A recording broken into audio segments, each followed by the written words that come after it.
Hello guys, आप लोगों का स्वागत है मेरी इस यूट्यूब चैनल पे। तो आज हम करने जा रहे हैं सेकंड टॉपिक जेके एसएसबी कॉन्स्टेंट के लिए। इससे पहले हमने फॉर्मेशन ऑफ इंडियन कॉन्स्टिट्यूशन किया था। तो चलिए शुरू करते हैं आज का topic fundamental right. Fundamental right की बात करें तो जब इंडियन कॉन्स्टिट्यूशन बना 26 जनवरी 1950 में, जब ये कम इंटू फोर्स हुआ, जब ये फोर्स में आया तो उस वक़्त इंडिया कॉन्स्टिट्यूशन में बहुत सारी चीज़ें दिया हुआ था। उसमें से एक था कि फंडामेंटल राइट भी था इंडियन कॉन्स्टिट्यूशन में। फंडामेंटल राइट या हमारे केस में था part 3 of Indian constitution deals with fundamental right.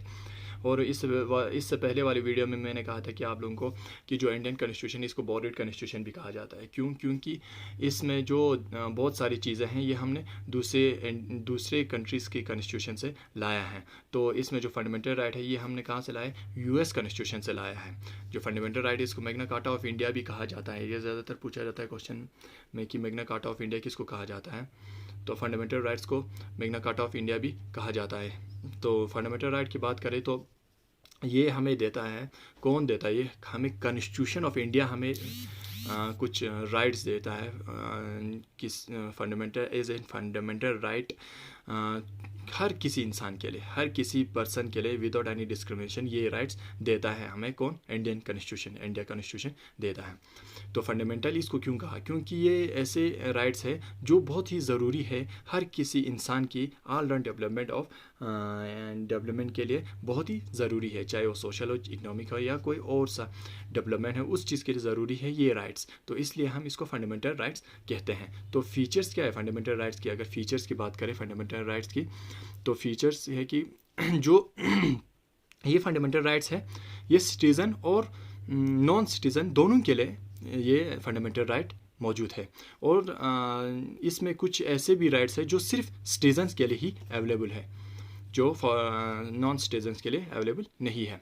और ये fundamental right is not absolute but qualified है। ये एब्सोल्यूट नहीं है, ये रहने वाली चीज़ नहीं है, ये क्वालिफाइड है। और ये डिसमिस भी हो सकता है, ये खारिज भी हो सकता है इन केस ऑफ एमरजेंसी। अगर कोई नेशनल एग्रीगेशन, अगर कोई वॉर हो, अगर नेशनल एमरजेंसी हो, उस वक़्त क्या होगा? उस वक़्त आपका ये जो फंडामेंटल राइट है ये आपका डिसमिस हो सकता है, खारिज हो सकता है, सिर्फ 2 आर्टिकल को छोड़ के, आर्टिकल 20 और 21 को छोड़ के।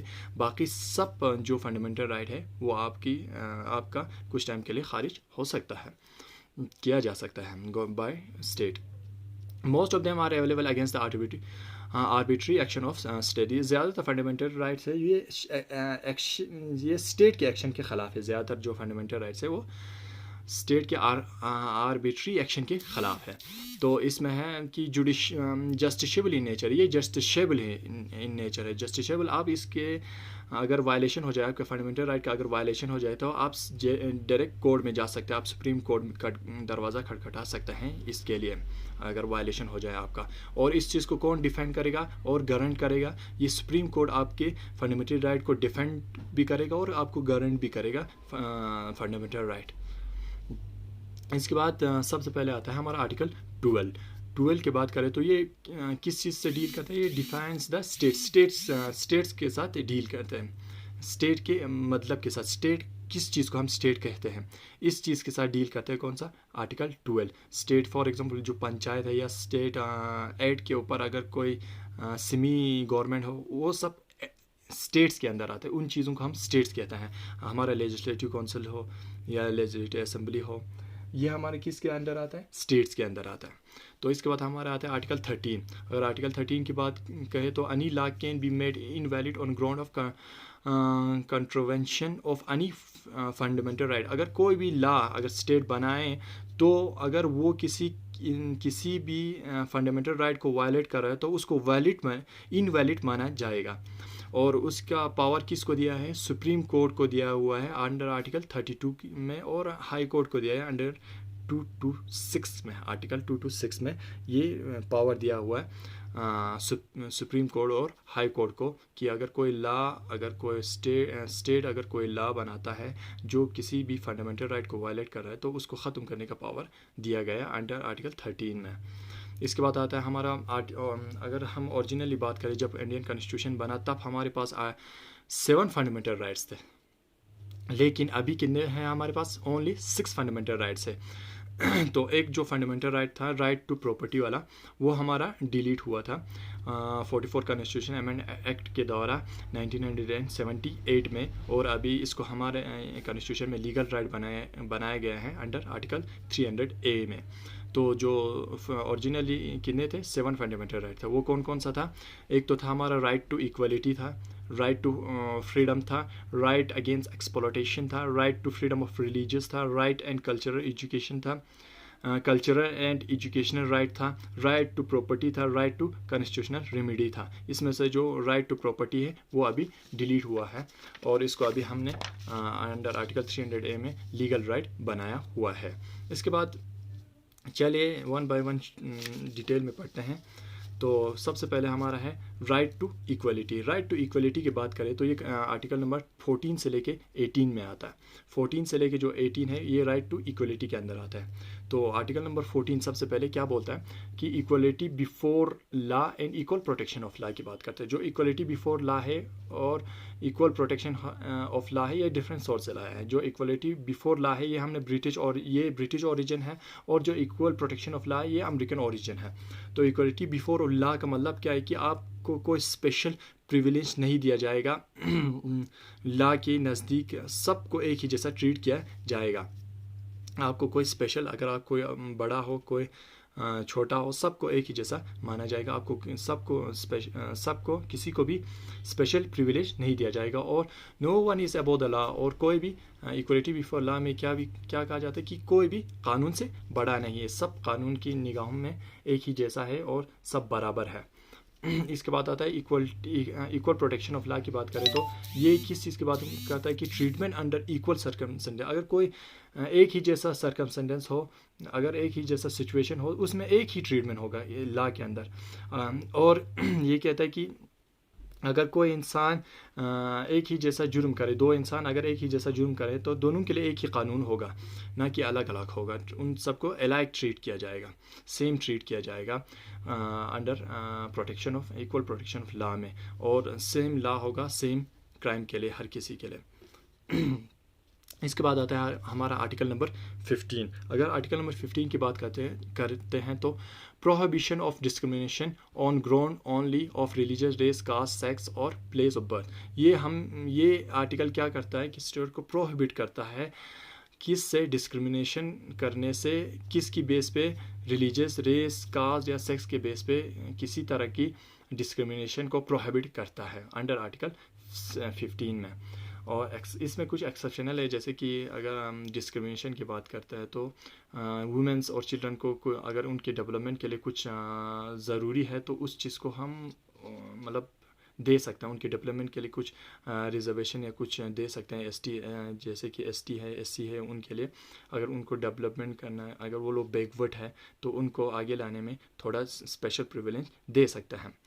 अदरवाइज डिस्क्रिमिनेशन प्रोहिबिट है किसकी बेस पे, रिलीजियस, रेस, कास्ट या सेक्स के बेस पे। बाकी अगर इन सब के बगैर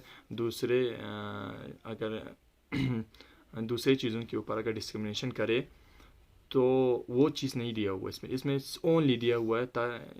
ओनली देने से क्या हुआ कि रिलीजियस, रेस, इसके ऊपर आप नहीं कर सकते क्योंकि ये प्रोहिबिट किया हुआ अंडर आर्टिकल 15 के द्वारा। और इसके बाद आता है हमारा नेक्स्ट आर्टिकल आता है आर्टिकल 16 की बात करें तो equality of opportunity in public employment में इक्वलिटी की बात करता है, इक्वल अपॉर्चुनिटी देने की बात करता है अंडर आर्टिकल 16। जो आर्टिकल 16 है वो इक्वल अपॉर्चुनिटी की बात करता है किसमें, पब्लिक एम्प्लॉयमेंट कौन सा हो गया, जहाँ पे स्टेट जो वो ऑफिस जो स्टेट के अंदर आता हो, जो गवर्नमेंट के अंदर आता हो, वहाँ पे इक्वल अपॉर्चुनिटी की बात करता है आर्टिकल 16। और कहता है कि इसमें कोई डिस्क्रिमिनेशन नहीं होना चाहिए किसी भी बेस पे दिया हुआ है, जैसे कि रिलीजियस, कास्ट या सेक्स, इसके बेस पे कोई डिस्क्रिमिनेशन नहीं होना चाहिए और इक्वल अपॉर्चुनिटी होना चाहिए, इक्वल अपॉर्चुनिटी पब्लिक एम्प्लॉयमेंट के लिए। इसमें भी कुछ रिजर्वेशन दिया है, जैसे एसटी वो एक्सेप्शनल है तो उनके डेवलपमेंट के लिए वो अलग से बात है। तो उसके बाद आता है हमारा आर्टिकल 17 की बात करें तो एबोलिशन ऑफ अनटचेबिलिटी की बात करता है ये। अनटचेबिलिटी को ख़त्म करने की बात करते हैं। अगर कोई भी इस चीज़ को किसी भी तरह से अगर ये प्रैक्टिस करे अनटचेबिलिटी को, तो उसको अंडर जो लॉ है प्रोटेक्शन सिविल राइट एक्ट है, एक्ट के थ्रू 1955 के थ्रू उसको 6 महीने का जेल हो सकता है और 500 रुपये का फ़ाइन भी हो सकता है अगर वो अनटचेबिलिटी को प्रैक्टिस में लाए किसी भी फॉर्म में। इसके बाद आता है हमारा आर्टिकल नंबर 18। ये आर्टिकल किस के बारे में बोलता है? एबोलिशन ऑफ टाइटल की एबोलिशन के बारे में बोलता है, और ये प्रोहिबिट करता है किसी भी स्टेट को किसी को भी टाइटल देने से, एक्सेप्शनल है इसमें भी, मिलिट्री और एकेडमी की छोड़ के बाकी किसी को भी टाइटल देने से प्रोहिबिट करता है ये आर्टिकल। और इसी ही आर्टिकल में जो इंडियन सिटीज़न है उसको भी मना कर देता है किसी भी तरह का टाइटल एक्सेप्ट करने से मना कर देता है। किसी भी कंट्रीज, फॉरेन कंट्री से अगर कोई टाइटल दे तो उस चीज़ को एक्सेप्ट करने पे मना कर देता है ये आर्टिकल नंबर 18। अगर कोई ऑफिस ऑफ प्रॉफिट अगर कोई फॉरेनर यहाँ पे इंडिया में चला रहा है तो उसको भी मना कर देता है। उसको भी पहले प्रेसिडेंट का अलॉटमेंट होना चाहिए, इसके बाद जाके वो टाइटल एक्सेप्ट कर सकते हैं, अदरवाइज ये नहीं कर सकता, एक्सेप्ट नहीं कर सकता। तो इसके बाद आता है हमारा, अभी तक तो था राइट टू इक्वलिटी की बात कर रहा था, तो अब हमारा आ रहा है next right to freedom. Right to freedom की बात करें तो ये आर्टिकल आता है हमारा 19 से लेके आर्टिकल 22 तक। तो अंडर 19 से आर्टिकल 19 से 22 तक आता है। 19 की बात करें तो इसी आर्टिकल 19 के अंदर ही हमें 6 राइट्स दिए गए, 6 राइट्स दिए गए, जैसे कि right to speech and expression, freedom of assemble, freedom of association, freedom of movement, freedom of resident, freedom of profession. ये 6 राइट्स दिया गया हमें अंडर आर्टिकल 19 में। तो इसमें सबसे पहले की बात करें तो freedom of speech and expression, आपको फ्रीडम है, आप कोई भी अपना मतलब व्यू एक्सप्रेस कर सकते हैं, आप अपना कुछ व्यू है वो बोल सकते हैं किसी भी तरीके से, मीडिया के थ्रू, बाय वॉइस बोल सकते हैं, माउथ के थ्रू बोल सकते हैं आप किसी भी तरह का, ये आपको फ्रीडम दिया गया अंडर आर्टिकल 19 के द्वारा। तो दूसरा है फ्रीडम ऑफ असेंबल, आप असेंबल हो सकते हैं किसी भी जगह पे विदाउट आर्म होना चाहिए, वायलेंस नहीं होना चाहिए, और ये किसी का प्राइवेट प्रॉपर्टी नहीं होना चाहिए। तो आप उसके लिए आपको भी फ्रीडम दिया जाता है कि आप असेंबल हो सकते हैं। इसके बाद आता है freedom of association. Freedom of association की अगर बात करें तो जो आप एसोसिएट हो सकते हैं, आप अपना कॉपरेशन या अपना कुछ सोसाइटी बना सकते हैं, तब तक बना सकते हैं जब तक अगर वो सोसाइटी अगर नेशनल इंटीग्रिटी या नेशनल इंडिया की सॉवरेनिटी को अफेक्ट ना करें, आप एसोसिएशन बना सकते हैं। आपको ये राइट दिया गया है अंडर आर्टिकल 19 के द्वारा। इसके बाद आता है हमारा freedom of movement. Freedom of movement की अगर बात करें तो आप इंडिया में किसी भी जगह मूव कर सकते हैं, वन प्लेस से दूसरी जगह पे आप मूव कर सकते हैं, कहीं भी आ जा सकते हैं। एक्सेप्शनल है इसमें भी कि आप ट्राइबल एरिया को छोड़ के और कोई जगह जहाँ पे पब्लिक इंटरेस्ट को कोई अफेक्ट हो रहा है तो वहाँ पे आप नहीं जा सकते हैं, बाकी आप इंडिया के किसी भी कोने में आ जा सकते हैं। फ्रीडम ऑफ रेजिडेंट की बात करें तो आप इंडिया के किसी भी कोने में जाके बस सकते हैं, उसी तरह जैसे मैंने ऊपर कहा था कि ट्राइबल एरिया को छोड़ के और कि अगर कोई पब्लिक इंटरेस्ट को हर्ट कर रहा है तो उस जगह को छोड़ के बाकी आप इंडिया की किसी भी जगह पे जाके आप बस सकते हैं। इसके बाद आता है हमारा छठा आता है, 6th आता है हमारा फ्रीडम ऑफ प्रोफेशन। आप कोई भी प्रोफेशन आप अपना बना सकता है, इलीगल नहीं होना चाहिए, और वो नेशनल इंटीग्रिटी को या सॉवरेनिटी को अफेक्ट नहीं होना चाहिए। बाकी आप अपना कोई भी प्रोफेशन आप चूज़ कर सकते हैं। ये सारे राइट किस में देता है? हमें आर्टिकल नंबर 19 में देता है। आर्टिकल 19 हमें ये सब राइट देते हैं। इसके बाद हमारा आता है आर्टिकल नंबर 20। अगर आर्टिकल 20 की बात करें तो protection in respect of conviction for offence की बात करता है। जब हम किसी जुर्म के लिए अगर कन्विक्ट पाया जाए तो उस वक्त हमें प्रोटेक्शन देता है। कौन सा आर्टिकल? आर्टिकल 20। जैसे कि एक्स पोस्ट फैक्टो लॉ है, इस लॉ के तहत अगर आपने कोई जुर्म किया है किसी भी टाइम पे, अगर 2020 में अगर जुर्म किया है तो आपको उसी टाइम का लॉ के हिसाब से, उसी टाइम के रूल लॉ के हिसाब से आपको सज़ा होगा, ना कि आपको 1990 में अगर कोई रूल होगा उसके हिसाब से। तो दूसरा है कि नो डबल जेओपर्डी, कि इसका मतलब ये है कि आपको एक ही जुर्म के लिए दो बार सज़ा नहीं होगा। इसके बाद सेल्फ इंक्रिमिनेशन की बात करता है कि नो सेल्फ इंक्रिमिनेशन, आपका अपना जो गवाही है वो नहीं चलेगा, आप खुद के लिए अपना गवाही नहीं चलेगा, उसको नहीं माना जाएगा। ये बोलता है हमारा आर्टिकल 20 में। आर्टिकल 21 बात करता है कि protection of life and personal liberty की बात करते हैं। आपका अपना प्रोटेक्शन देता है अपना पर्सनल लाइफ और लिबर्टी का ये आर्टिकल 21 प्रोटेक्शन, ये फ्रीडम देता है आपको। इसके अंदर क्या है कि ये हमारा जो आर्टिकल 21 है protection of life and personal liberty, ये हमारा बोथ सिटीज़न और नॉन सिटीज़न दोनों के लिए है ये। और इसमें क्या आता है, इसमें आता है जैसे कि for example right to privacy हो, ये भी आपका पर्सनल लिबर्टी, आप अपना प्रिवेसी रख सकते हैं, या आप अपना life protection of life and personal liberty में आपका आता है कि राइट टू प्रिवेसी है, राइट टू लाइवलीहुड है, राइट टू शेल्टर है, और राइट टू हेल्थ है, राइट टू इंफॉर्मेशन है। हालांकि राइट टू स्लीप है, वो आपका सोना भी आपका इसमें आर्टिकल 21 में आता है कि आप सो सकते हैं। ये आपका फंडामेंटल और पर्सनल लिबर्टी है ये आपका। इसके बाद आता है हमारा आर्टिकल 21। अगर आर्टिकल 21 की बात करें, 21 के ए में 21 तो था पहले, 21A बाद में ऐड किया गया। कब 86 कॉन्स्टिट्यूशन अमेंडमेंट एक्ट 2002 में ऐड किया गया था। इसके तहत क्या कहा गया था कि free and compulsory education to all children, हर किसी चिल्ड्रन जो 6 ईयर से 14 ईयर तक हो उनको फ्री एंड कंपलसरी एजुकेशन दिया जाए। इसके ये आर्टिकल 21A कहते हैं।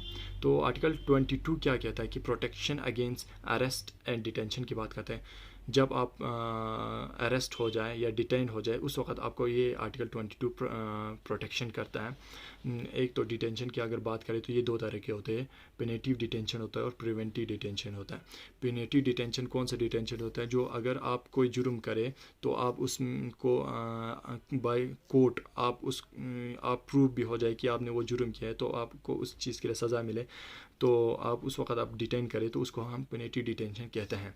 और प्रिवेंटिव डिटेंशन की बात करें तो ये वो डिटेंशन है अगर कोई इन फ्यूचर अगर कोई जुर्म होने वाला है उससे पहले आपको डिटेन किया जाए तो उसको प्रिवेंटिव डिटेंशन कहा जाता है।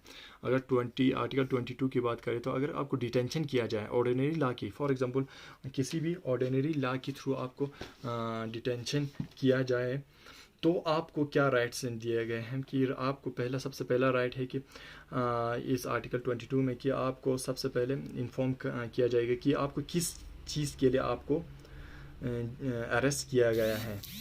तो अंडर आर्टिकल 22 ये कहता है कि आपको ये राइट टू आपको इन्फॉर्म करना चाहिए बाय स्टेट कि आपको किस जुर्म के लिए आपको किस ग्राउंड पे आपको अरेस्ट किया है। और दूसरा आपको राइट है कि आप कंसल्ट कर सकते हैं अपने लॉ, अगर लीगल प्रोसिक्यूटर हो उससे भी आप कंसल्ट कर सकते हैं। आपका वकील कोई भी हो तो आप उससे कंसल्ट कर सकते हैं। इसके बाद आता है कि आपको मजिस्ट्रेट के द्वारा अगर आपको अरेस्ट किया गया या डिटेंशन किया जाए तो आपको 24 आवर में विद इन 24 आवर में आपको मजिस्ट्रेट के आगे पेश करना ज़रूरी है। जर्नी को एक्सक्लूड करके, अगर ट्रैवलिंग टाइम है तो उसको एक्सक्लूड करके आपको 24 आवर विद इन 24 आवर में आपको मजिस्ट्रेट के सामने पेश करना ज़रूरी है। इसके बाद अगर मजिस्ट्रेट न बोले तो विद इन 24 आवर में फर्दर डिटेंशन के लिए अगर ना बोले मजिस्ट्रेट तो विद इन 24 आवर में आपको फ्री करना चाहिए, ज़रूरी है अंडर आर्टिकल 22 में। तो हमारा आता है, इसके बाद आता है राइट अगेन एक्सप्लॉयटेशन की बात करते हैं। तो ये आता है हमारा 23 से 24, दो आर्टिकल इसमें आता है। तो 23 क्या बोलता है, अंडर आर्टिकल 23 बोलता है कि prohibition of trafficking in human being and force level किसी भी तरह का ट्रैफिकेशन या इंसान की ख़रीदना या बेचना, इसको प्रोहिबिट किया जाता है किसमें, अंडर आर्टिकल 23 में। और फोर्स लेबर को भी ये मना कर देता है, अंडर आर्टिकल किया हुआ है अंडर आर्टिकल 23 में। और इसके बाद आता है अंडर आर्टिकल 24 की बात करें तो ये किस चीज़ के बारे में बात करते हैं कि ये प्रोहिबिट करता है, मना कर देता है किस चीज़ को, एम्प्लॉयमेंट ऑफ चिल्ड्रन जो कि 14 साल से छोटे हो। किसी भी फैक्ट्री में वो बच्चे काम नहीं कर सकते जो 14 साल से कम हो, उस चीज़ को मना किया हुआ है अंडर आर्टिकल 24 में। इसके बाद आता है हमारा right to freedom of religious freedom of religious की बात करें तो 25 से 28 तक आर्टिकल जो आता है वो right to freedom of religious की बात करते हैं। तो सबसे पहले 25 की बात करें तो ये हमें आज़ादी देता है conscious and free profession practice and propagation of religious की बात करता है। आप कोई भी रिलीजियस अपने कॉन्शियस से आप उस चीज़ को फॉलो कर सकते हो, प्रैक्टिस कर सकते हो, उसको प्रोपोगेट फैला भी सकता है। आपका इस चीज़ के लिए आपको फ्रीडम दिया हुआ है अंडर आर्टिकल 25 में। और 26 में क्या कहा गया है कि freedom to manage religious affair. आप अपने रिलीजियस अफेयर्स को मैनेज कर सकता है, आप अपना रिलीजियस इंस्टीट्यूट बना सकते हैं, अपना रिलीजियस मूवेबल और इमूवेबल प्रॉपर्टी आप बना सकते हैं। इस चीज़ का राइट कब कौन सा आर्टिकल देता है? 26 आर्टिकल 26 इस चीज़ के लिए राइट देता है, हमें फ्रीडम देता है। फ्रीडम और आर्टिकल 27 की बात करें तो ये freedom for taxation for promotion of religious की बात करते हैं। Freedom from taxation for promotion of religious की बात करते हैं कि आपको कोई भी ज़बरदस्ती कंपेल नहीं कर सकते, फोर्स नहीं कर सकते कि आप टैक्स पे करो फॉर प्रमोशन ऑफ रिलीजियस की प्रमोशन के लिए आपको कोई फोर्स नहीं कर सकता है टैक्स पे करने के लिए। ये किस में कहा गया? आर्टिकल 27 में। इसके बाद आता है हमारा आर्टिकल 28 के बात करें तो ये कहता है कि freedom from attending religious instruction. आप की रिलीजियस इंस्ट्रक्शन आप अटेंड कर सकता है। और ये रिलीजियस इंस्ट्रक्शन कहाँ पे नहीं दिया जाएगा? ये रिलीजियस इंस्ट्रक्शन उस इंस्टीट्यूट में, एजुकेशन इंस्टीट्यूट में नहीं दिया जाएगा जो पूरी तरह स्टेट फंड से बना हुआ है, उसमें आपको ये अलाउ नहीं है रिलीजियस इंस्ट्रक्शन देना। आप फिर आता है हमारा कल्चरल एजुकेशन राइट 29 से और 29 और 30 की बात करते हैं तो इसमें कहा जाता है 29 में, आर्टिकल नंबर 29 में protection of interest of minority की जो इंटरेस्ट है उसको प्रोटेक्शन की बात करता है। जैसे कि लैंग्वेज हो, स्क्रिप्ट हो, उसको कंजर्व करने की बात करता है। उस चीज़ का राइट दिया गया है अंडर आर्टिकल 29 में।